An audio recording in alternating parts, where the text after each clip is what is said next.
लालसा कैसे बनी रहे, इस चीज को हमें ध्यान रखना है। कि इसलिए ये आपको कोई आकर के बताता है अमेरिका बहुत सुंदर है, अमेरिका में इतने वो हैं, बहुत साफ सफाई है। ये प्रभु जी दुबई से आए हैं, तो प्रभु जी अभी बताएंगे दुबई में क्या क्या है। तो लालसा हो जाएगी कि हम भी जाकर देखें दुबई में क्या क्या है।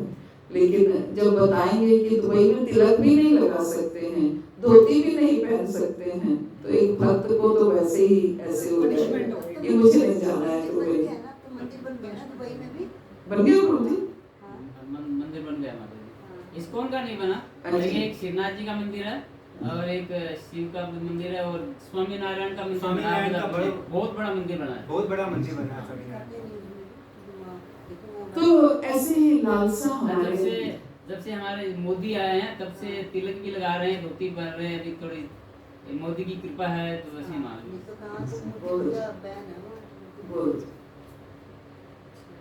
तो ऐसे ही जैसे हमें पता चलता है विदेश का कि अमेरिका में इतना सुंदर है, ये इतनी सफाई है, यहाँ ये चीज देखने वाली है, वो चीज देखने वाली है, वहाँ ये मिलता है, तो हमारे अंदर लालसा जागृत होती है कि हम भी कभी अमेरिका जाएं, केरला जाएं, विदेश जाएं, ये जहाँ जाएं वो। तो ऐसे ही हम जब भगवान के धाम के बारे में जानते हैं, पढ़ते हैं, सुनते हैं, तो हमारे अंदर लालसा जागृत हो ताकि कि हम भगवान के धाम में जाएं, है ना। ये हमारा हृदय में संशय क्यों आते हैं, कोई अगर कह देता है तो हम शंकित क्यों हो जाते हैं, बताइए। क्योंकि लालसा नहीं है जानने की, है ना। अभी लालसा जागृत नहीं हुई है, भगवत धाम जाने की लालसा जागृत नहीं हुई है। जब भगवत धाम जाने की लालसा जागृत हो जाएगी, फिर तो एक लड़की को जब एक अपने प्रिय लड़के से विवाह करना होता है, तो जिन माता पिता के साथ वो सारा जीवन रही है, वो माता पिता भले ही कितना रोकते रहे, कितना उसको कमरों में बंद करके भी रखें, लेकिन क्या है, लालसा है उससे विवाह करने की। तो कैसे भी वो भूल जाती है कि इन माता पिता ने मुझे 25 साल पाल पोस के बड़ा किया है, इन्होंने मेरी इतनी टेक केयर की है, बस मुझे विवाह करना है तो केवल इससे करना है। भले ही वो उसके लिए वो गलत स्टेप उठाने के लिए भी कई बार तैयार हो जाती है। होता है ऐसा, कोई भी हो, लड़की हो लड़का हो, कोई भी हो। तो इस तरीके से क्योंकि लालसा है, तो ऐसे ही भगवत धाम जाने की हमारे अंदर लालसा हो, हम कैसे भगवान के धाम में जाएं, इसके लिए हमारे अंदर लोलुपता हो, ये हमें देखने की। तो हम सब जानते हैं कि इस भौतिक जगत में 14 लोक हैं, 14 भुवन जिसको कहते हैं। तो 14 लोक कौन कौन से हैं?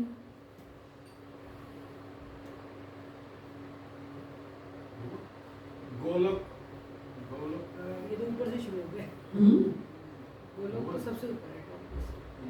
गोलोक भौतिक लोक नहीं है, वो आध्यात्मिक लोक है, कृष्ण लोक जिसको कहते हैं। भौतिक लोक भूमि से ऊपर 7 लोक, कई बार मैं बता चुकी हूँ, 7 लोक भूमि के ऊपर, 6 लोक भूमि के ऊपर और 7 लोक भूमि के नीचे। हाँ जी, ऊपर जो है वो कौन से हैं?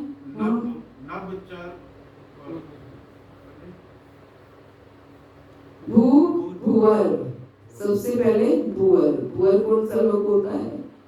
पितर लोक के आसपास, पितर लोक, राक्षस लोक, ये सब भूवर है। भूवर स्वर। भूलोक कौन सा है? ये भूमि है। फिर भूवर आता है, फिर स्वर आता है, स्वर्ग लोक। भूर भूवर स्वर, महर जनस तपस और सत्य लोक, ये ऊपर के लोक हैं। महर जनस तपस, और जिसमें ऋषि मुनि रहते हैं या अलग अलग तरह के साधु संत रहते हैं, ये सारे ऊपर के लोग हैं। और सबसे ऊपर सारे, बीच में सारे देवी देवता रहते हैं। स्वर्गलोक में देवी देवता हैं, हायर कैटेगरी के देवी देवता और ऊपर हैं और ऊपर हैं। ऐसे सबसे ऊपर क्या है? महर लोक है, सॉरी सत्य लोक है। सत्य लोक में किसका लोक है? ब्रह्मा जी का लोक है, ब्रह्मा जी का लोक है। तो सबसे भौतिक लोकों में सबसे ऊपर ब्रह्मा जी का लोक है, जिसे सत्य लोक कहते हैं, सर्वोच्च लोक कहते हैं। और नीचे अतल वितल सुतल तलातल रसातल महातल और पाताल, ये सबसे नीचे नीचे 7 लोक हैं। 7 लोक में सबसे नीचे पाताल लोक है ना। ये तो हो गए हमारे भौतिक लोक, 14 लोक। अतल वितल सुतल रसातल तलातल महातल और पाताल। तलातल महातल और पाताल। मतलब ये सारे कंबाइन करके तो पाताल बोलते हैं ना? हाँ, सबको पाताल। 3 लोक जिसको बोलते हैं ना, त्रिलोक ऐसे इन सबको नर्क बोल देते हैं। नीचे भूलोक है, ऊपर सबको स्वर्ग बोल देते हैं। अच्छा, इस तरीके से जमीन के नीचे जाते हैं। हाँ, नीचे जाते हैं। और जो भूमि के नीचे डाउन, दैट मींस डाउनफॉल होता है। नीचे के सबको नर्क बोल देते हैं, ऊपर के सबको स्वर्ग बोल देते हैं। बीच में भूलोक है, सबसे ऊपर सर्वोच्च लोक। माता जी आपने बताया राक्षस का लोक भी ऊपर है पृथ्वी पे। हाँ, राक्षस लोक जो है ऊपर। पितर लोक के साथ साथ आसुरी लोक कहते हैं उसको। पृथ्वी से भी ऊपर है। तो इस तरीके से ये 14 लोक हैं। 14 लोक कौन से हैं? ये अध्यात्म भौतिक लोक हैं, आध्यात्मिक लोक नहीं है, ये भौतिक लोक हैं। इन 14 लोकों में हम कहीं भी जाएंगे, हमें मरना पड़ेगा, हमें वापस जन्म लेना पड़ेगा, वापस हमें इन लोकों में आना ही पड़ेगा, चाहे हम ब्रह्मा जी के लोक में ही क्यों ना चले जाएं। क्योंकि ब्रह्मा जी स्वयं भी जो है वो नश्वर हैं। ब्रह्मा जी की भी मृत्यु होती है, वो बात अलग है। जैसे जैसे लोग ऊपर होते चले जाते हैं, वैसे वैसे आयु हमारी बढ़ती चली जाती है। जैसे जैसे लोग नीचे होते चले जाते हैं, वैसे वैसे आयु कम होती चली जाती है। ये अंतर है ना।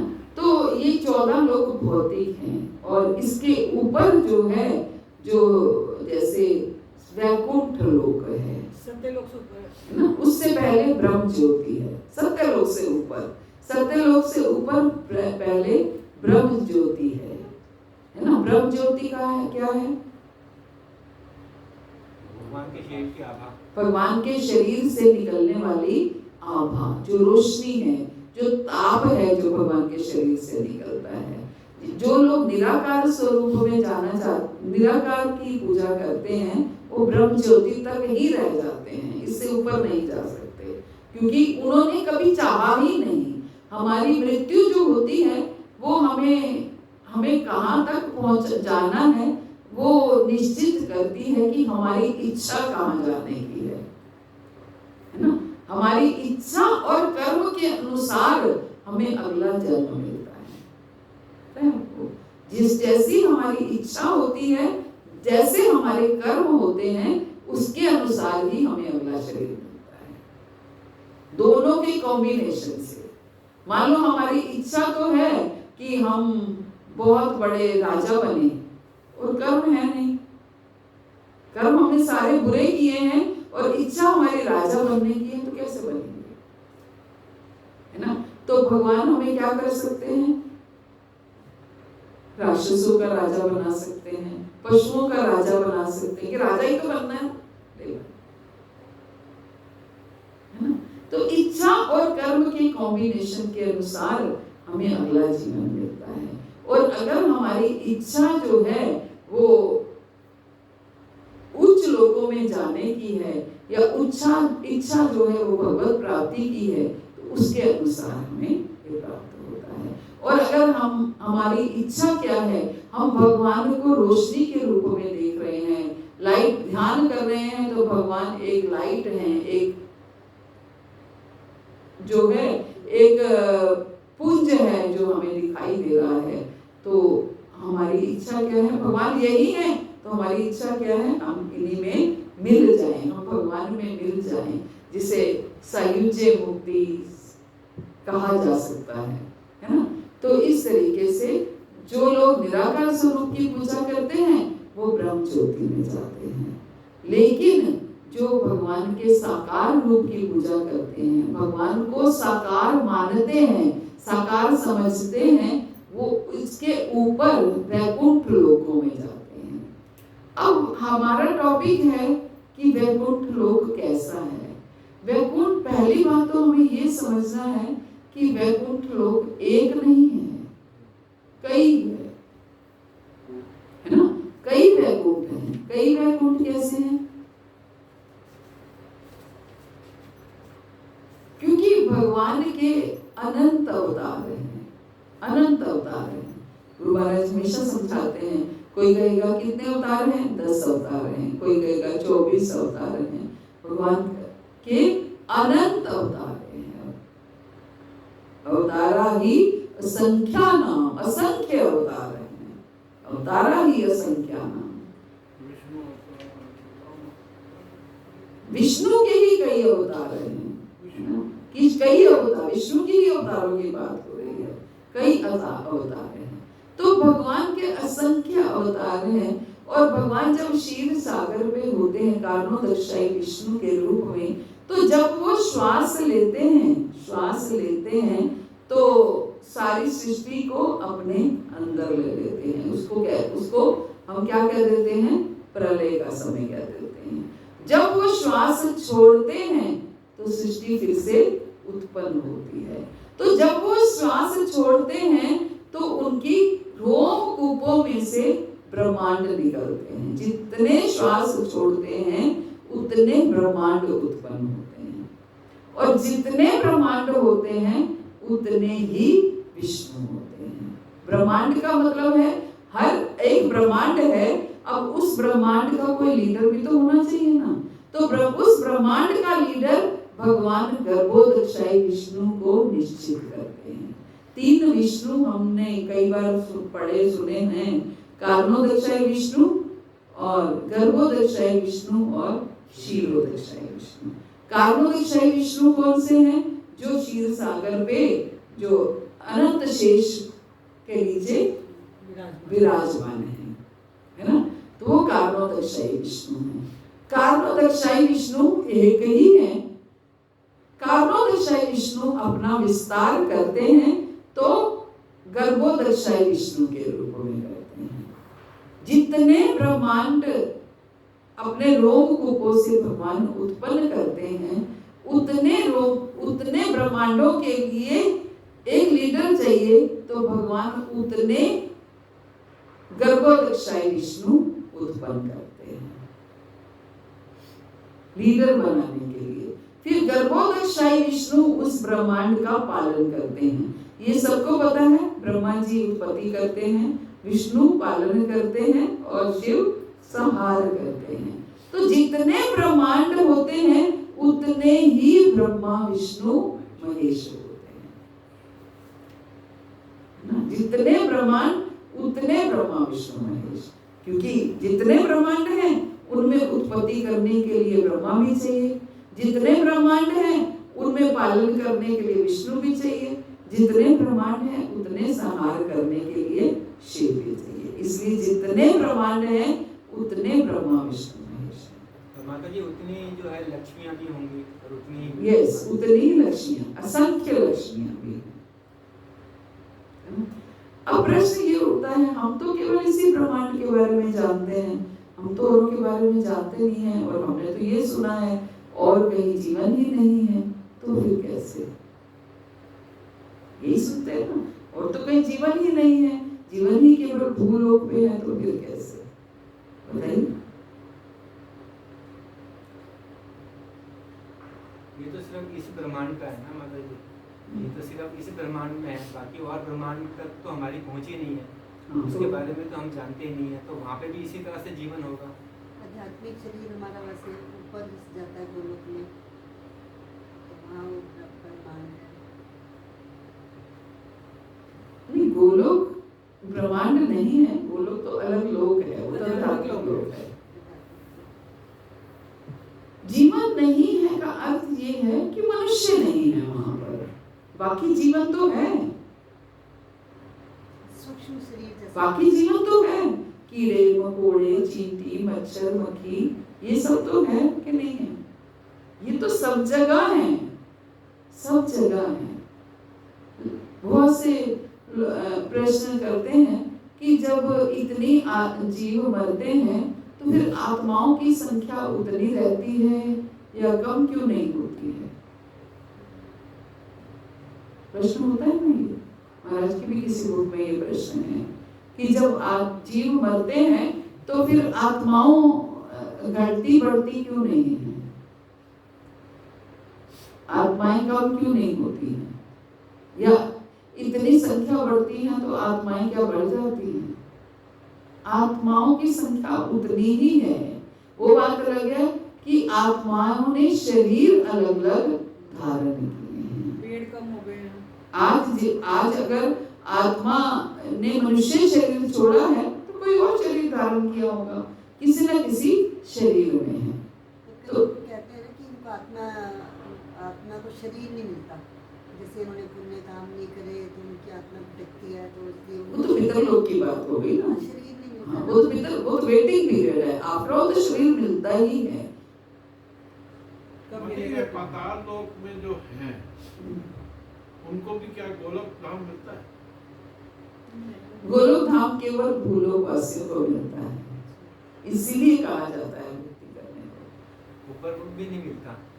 नहीं, ऊपर को मिल सकता है, ऐसा नहीं है नहीं मिल सकता, लेकिन जैसे जैसे लोग ऊपर होते हैं वैसे वैसे भोग ऐश्वर्य बढ़ता जाता है, और जैसे जैसे भोग ऐश्वर्य बढ़ता है वैसे वैसे लोग भक्ति की तरफ नहीं रुचि रखते हैं, कम होती चली जाती है। भोग विलास में इतने लिप्त हो जाते हैं कि भक्ति करना ही नहीं चाहते।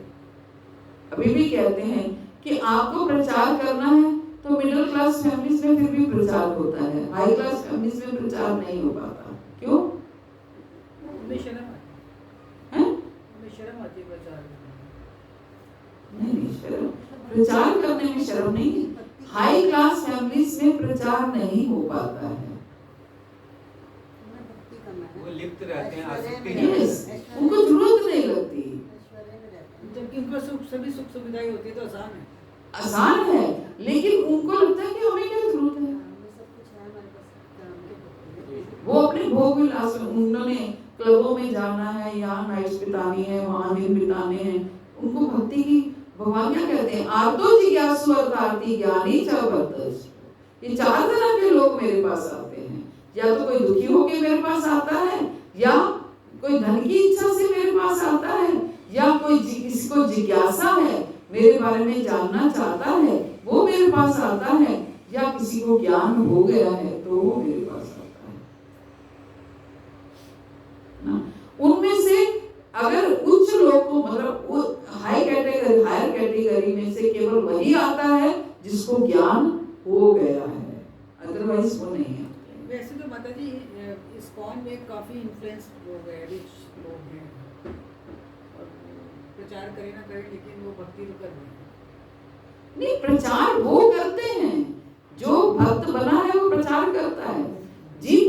जो लोग हाई क्लास में हैं उनको प्रचार करना, उनको प्रेरित करना कठिन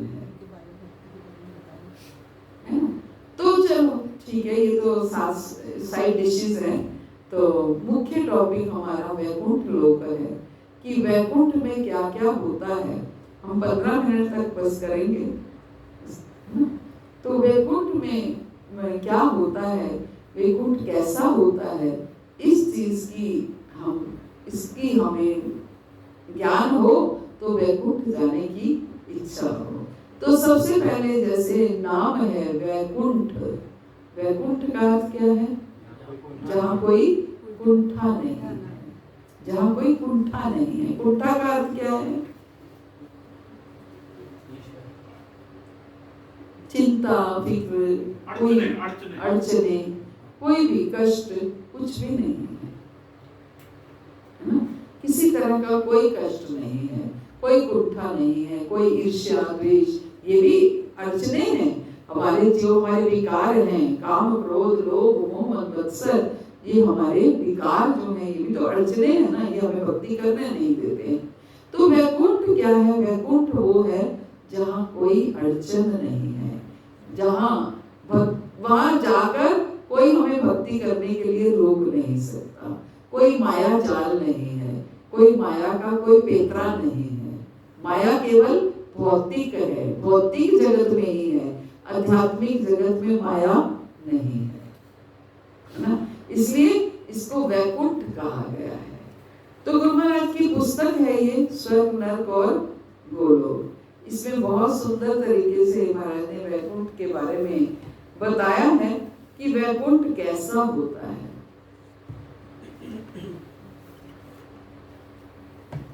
वैकुंठ वो स्थान है जहां कोई चिंता नहीं है। वैकुंठ में जन्म मृत्यु वृद्धावस्था तथा रोग का प्रश्न ही नहीं होता। सबसे पहला पॉइंट क्या है? वहां जन्म मृत्यु जरा व्याधि नहीं है। यहाँ भौतिक जगत में क्या है? जन्म मृत्यु जरा व्याधि है। यहाँ हमें बार बार जन्मना पड़ता है, बार बार माता के गर्भ में जाना पड़ता है। सोचिए, जब एक बालक जन्म लेता है, माँ को तो पीड़ा जो होती है, क्या बालक को पीड़ा नहीं होती है? बालक को भी उतनी ही पीड़ा होती है, तभी तो वो बेचारा रोता है बाहर आकर के, इतनी पीड़ा सहन करके आता है ना। तो इसलिए बालक को भी, इसलिए जन्म भी लेना कोई आसान नहीं है ना। तो जन्म मृत्यु जरा व्याधि, बुढ़ापा रोग और मृत्यु, जब मृत्यु होती है तो 84,000 जो 40,000 बिच्छू डंक मारते हैं, इतना पेनफुल होती है मृत्यु। जब श्वास निकलते हैं, बहुत से लोग आपने भी देखे होंगे, कितने कितने समय तक मृत्यु शैया पर रहते हैं, लेकिन श्वास निकलते नहीं है, इतना पेनफुल होता है, निकलने पे नहीं आते हैं। तो ये 9 द्वार जो भगवान ने बनाए हैं, इन 9 द्वारों के माध्यम से श्वास निकलते हैं, लेकिन श्वास का 9 द्वार होते हुए भी हम निकल नहीं पाते, श्वास निकल नहीं पाते हैं, इतना कठिन है निकलना, है ना।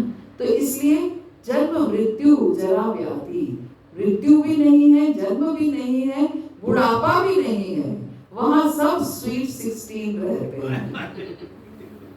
कितनी सुंदर बात है, सबसे बड़ी बात नहीं, कोई घुटने दर्द नहीं है, कोई बाल सफेद नहीं है, कोई दांत टूट नहीं रहे हैं, कोई आंखों की रोशनी समाप्त नहीं हो रही है, कुछ कानों से सुनाई बंद नहीं हो रहा है, सुनाई ना देना होता मनुष्य जीवन में ही है। वो भी बताते हैं आगे,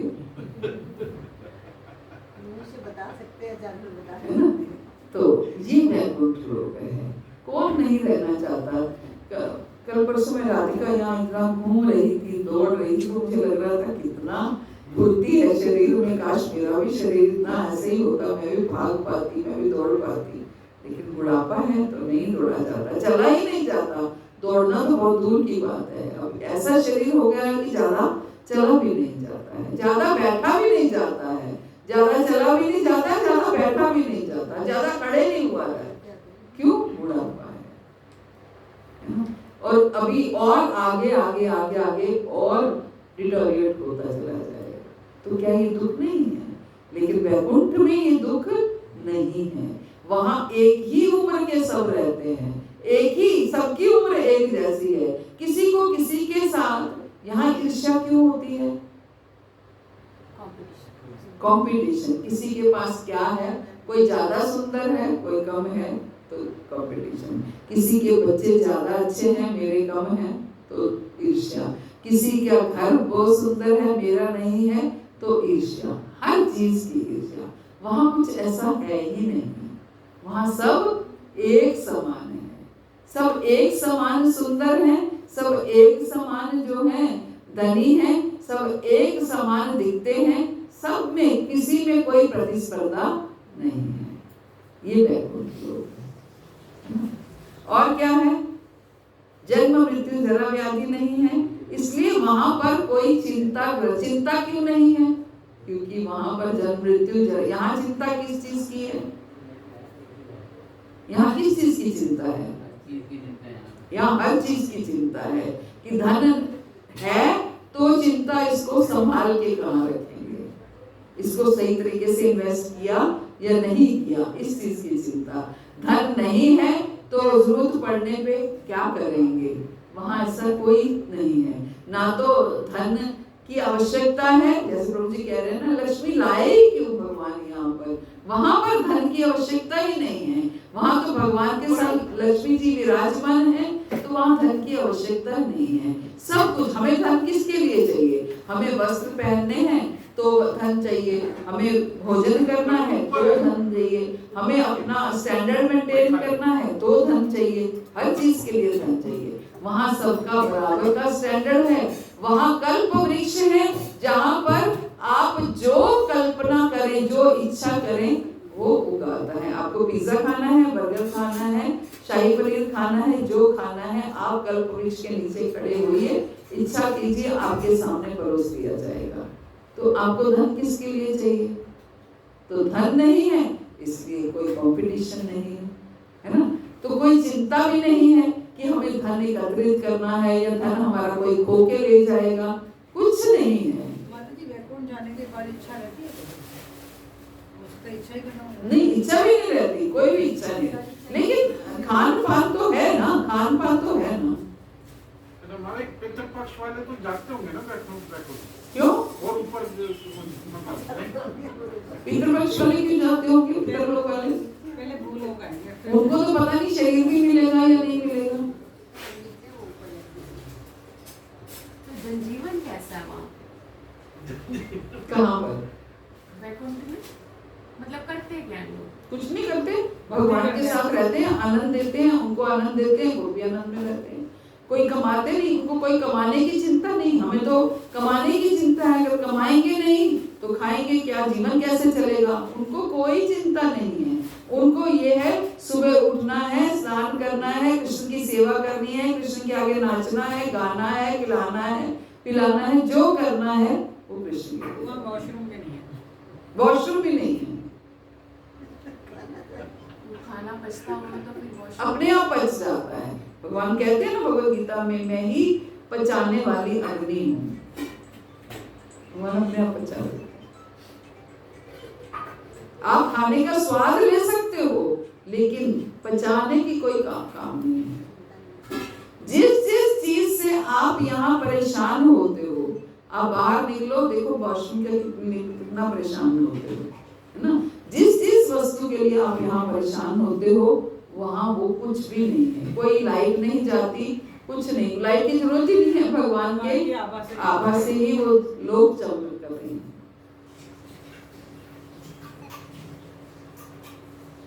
सुंदर है ना। और क्या कह रहे हैं? कर्म नहीं करने पड़ती है।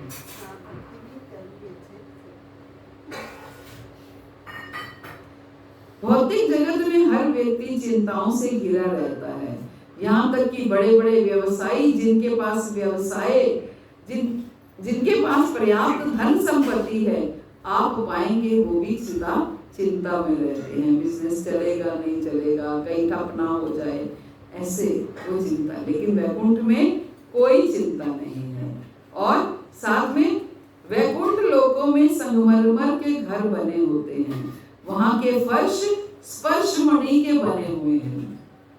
इसलिए वैकुंठ में पत्थर को झाड़ने बुहारने की आवश्यकता नहीं है। कोई साफ सफाई नहीं करनी है आपको कि यहाँ पर तो एक दिन काम वाली नहीं आई तो मुसीबत हो गई कि काम वाली नहीं आई, काम कैसे होगा, है ना? ये सफाई वो सफाई, दिवाली आ गई तो हम सफाइयों में लग गए, पंखे साफ करने हैं, ये साफ करना है। वहां कोई धूल मिट्टी है ही नहीं, कोई झाड़ने बुहारने का काम है ही नहीं।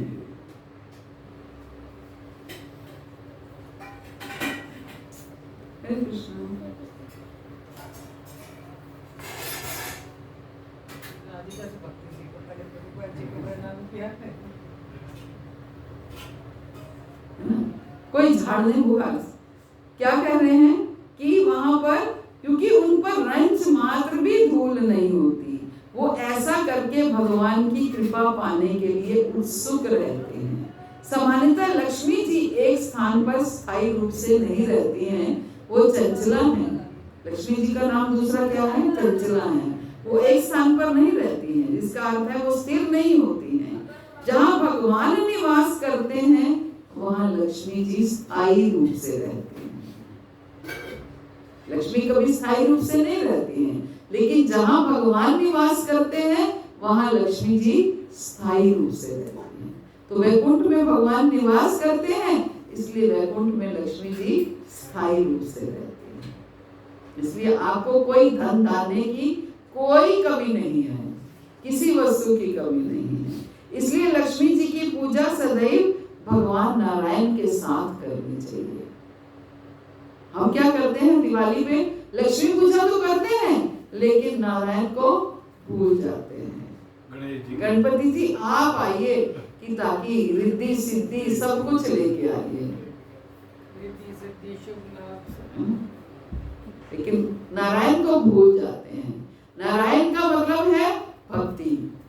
अगर भक्ति के साथ लक्ष्मी रहेगी तो लक्ष्मी टिकी रहेगी, लेकिन भक्ति के साथ लक्ष्मी नहीं रहेगी तो कहते हैं उल्लू पर चढ़ के। अगर नारायण के साथ आएंगी तो किस पर आएंगी? नारायण के साथ लक्ष्मी आएंगी तो किसके साथ, किस पर आएंगी?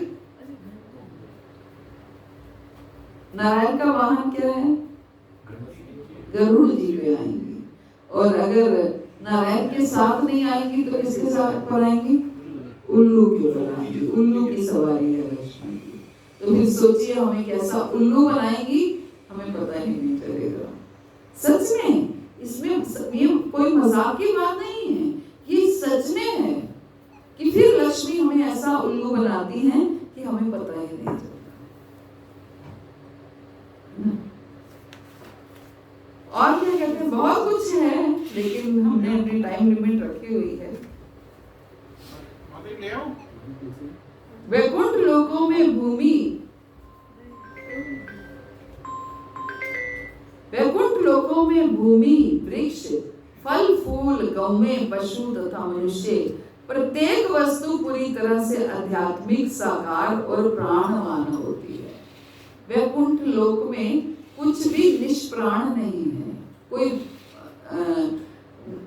वैसे भी कोई वस्तु, जैसे यशोदा मैया जब चावल बनाती थी तो इतना बड़ा नंद बाबा का आंगन था, तो चावल को रख करके चूल्हे पे वो अपने कामों में व्यस्त हो जाती थी, तो दूर से ही चावल से पूछ लेती थी चावल तुम पके या नहीं पके।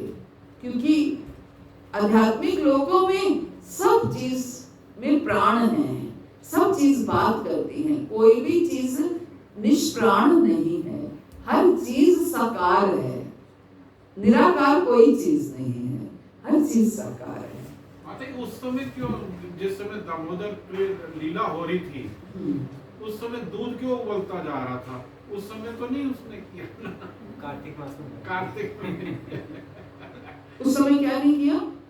मतलब दूध ने बताया नहीं कि वो बताया नहीं, या उसको जो है क्या कहते हैं, माता यशोदा कृष्ण दूध ने बताया इसलिए नहीं क्योंकि दूध का तो अपना भाव था, दूध उबलना चाह रहा था, दूध तो सुसाइड कर रहा था।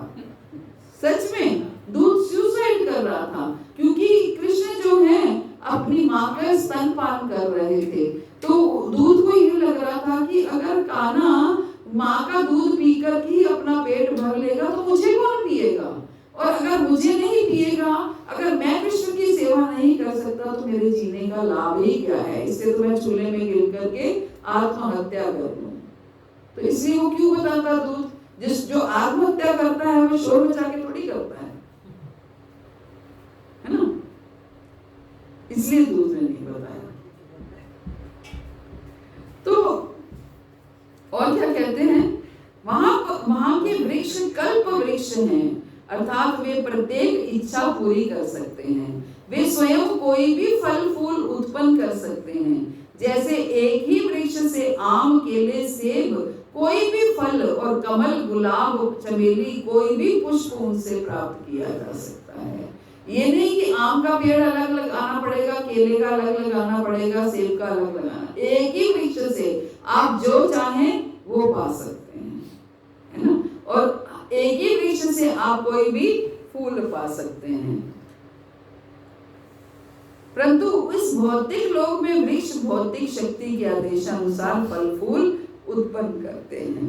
वहां पर सब पक्षी सदैव श्री भगवान की दिव्य लीलाओं को अपने कलरव में उच्चारित करके श्री भगवान और वैकुंठ वासियों के आनंद की वृद्धि करते हैं। वहां के पक्षी क्या करते हैं? जो कलरव करते हैं, जो चहचहाते हैं, वो भी भगवान को ग्लोरीफाई करते हैं, भगवान के बारे में, भगवान की लीलाओं के बारे में वर्णन करते हैं।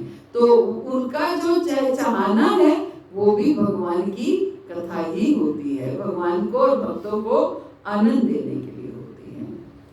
जैसे भौतिक जगत में कोयल का गान भले ही मधुर होता है, परंतु वैकुंठ में सभी पक्षियों, कोयल का भी, तोते का भी, हंस का भी, सभी का जो गान होता है वो मधुर होता है और भगवान के यशो गान का बोध कराने के कारण अति मधुर होने के साथ साथ दिव्य और आध्यात्मिक और परम आनंद प्रदान करता है। सोचिए, अगर कोई पक्षी कलरव कर रहा है और क्या गा रहा है? भगवान की गोपी गीत गा रहा है, तो कितना आनंद होगा कि भगवान के ही गीत गा रहा है, भगवान की कथाएं सुना रहा है अपनी वाणी से। तो ये ऐसा वैकुंठ लोक है। और कहते हैं वैकुंठवासी श्री भगवान के ही समान वेश, अंग कांति, आभूषण और सौंदर्य धारण करते हैं। ये सबसे महत्वपूर्ण है। जैसे भगवान दिखते हैं वैसे ही वैकुंठवासी दिखते हैं। वैकुंठ में भगवान भी चतुर्भुज रूप में रहते हैं और बाकी के वैकुंठवासी भी चतुर्भुज रूप में ही रहते हैं। दोनों में कोई अंतर नहीं होता देखने में, भगवान में भी और भक्त में भी कोई अंतर नहीं होता।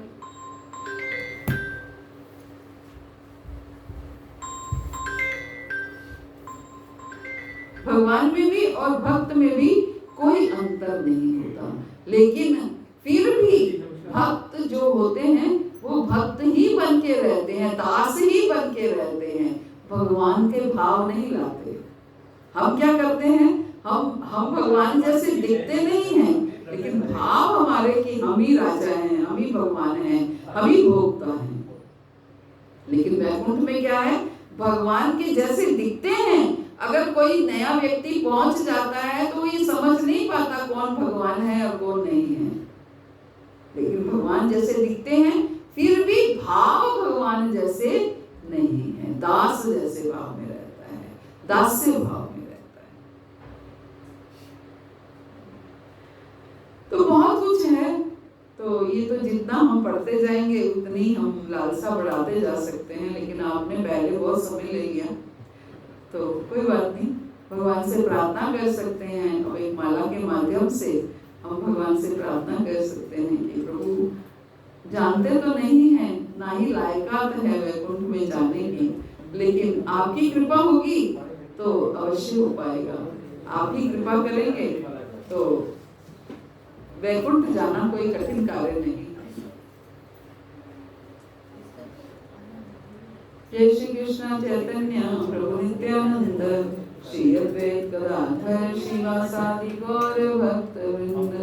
हरे कृष्णा कृष्णा कृष्णा हरे हरे, हरे राम राम राम हरे हरे, हरे कृष्णा कृष्णा कृष्णा हरे हरे, हरे राम राम हरे हरे, हरे कृष्णा कृष्णा कृष्णा हरे हरे, हरे राम हरे